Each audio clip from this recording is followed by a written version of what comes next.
The Gospel according to Luke. Chapter 15. Then drew near to him all the publicans and sinners for to hear him. And the Pharisees and scribes murmured, saying, This man receives sinners, and eats with them.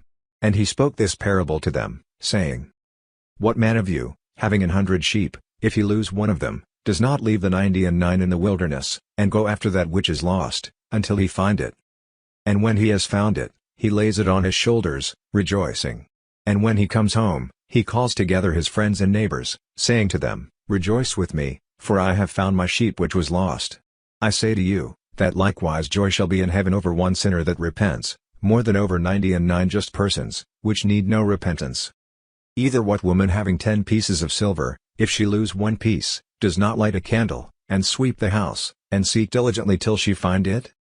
And when she has found it, she calls her friends and her neighbors together, saying, Rejoice with me, for I have found the piece which I had lost. Likewise, I say to you, there is joy in the presence of the angels of God over one sinner that repents. And he said, A certain man had 2 sons. And the younger of them said to his father, Father, give me the portion of goods that falls to me. And he divided to them his living.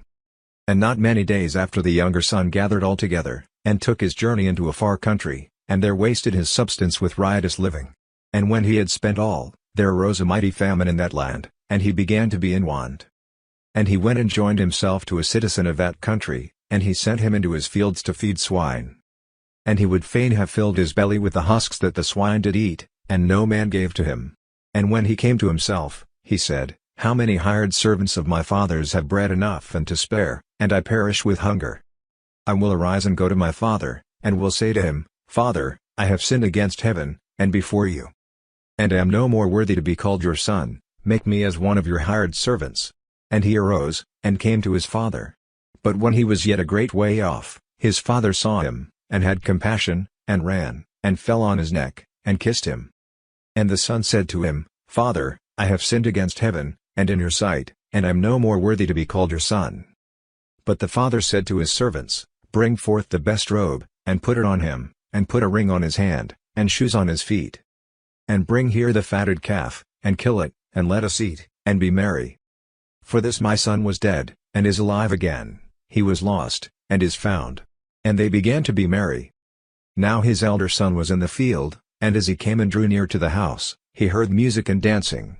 And he called one of the servants, and asked what these things meant. And he said to him, Your brother is come, and your father has killed the fatted calf, because he has received him safe and sound. And he was angry, and would not go in, therefore came his father out, and entreated him. And he answering said to his father, See, these many years do I serve you, neither transgressed I at any time your commandment, and yet you never gave me a kid, that I might make merry with my friends. But as soon as this your son was come, which has devoured your living with harlots, you have killed for him the fatted calf. And he said to him, Son, you are ever with me, and all that I have is yours. It was meet that we should make merry, and be glad, for this your brother was dead, and is alive again, and was lost, and is found.